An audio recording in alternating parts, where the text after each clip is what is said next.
These past few months have shown us that journalism matters. The Pitt News is doing all it can online daily to report on these challenging times, from the impact of COVID to news of student life.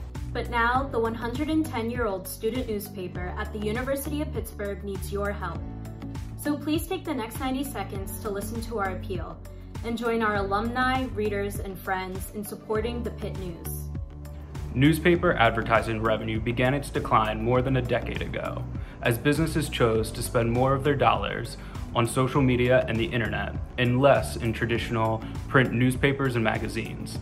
This has challenged the Pitt News to continue to be an independent, self-supporting student newspaper. The Pitt News has funded itself for decades, receiving no money from the university and collecting revenue only through ad sales. But times are changing and the newspaper simply can't do this anymore. And for now, the newspaper doesn't have a print edition at all to raise advertising revenue. So we're turning to Pitt News alumni, university alumni, and anyone who values student journalism, seeking your help to get the newspaper through the next year. Now, don't misunderstand. The newspaper continues to publish every day at pittnews.com. These committed young journalists haven't missed a single issue yet, and they never will.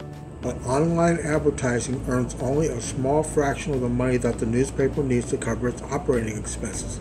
That's why it's making this appeal. This summer alone, the Pitt News has photographed Black Lives Matter protests, covered Pride Month despite canceled events, and kept after timely news of a changing campus. We're training the next generation of journalists committed to reporting on their communities.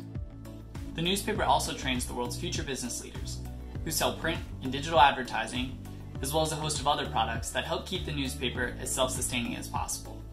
However, with changes in the media marketplace, that's become harder and harder to do.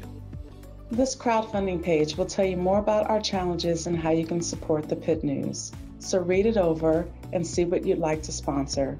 Any amount you can donate will help. You can also sign up for our newsletter with headlines and bulletins. We hope you can pitch in a little to get the newspaper through the most challenging year so far in its 110-year history. Thanks for listening. Be sure to bookmark pittnews.com and check back often for news and features about campus life. You can also subscribe to our newsletter for headlines and bulletins. We hope you can contribute a little bit today in order to help the Pitt News get through one of the most difficult times in our 110-year history. Thank you so much.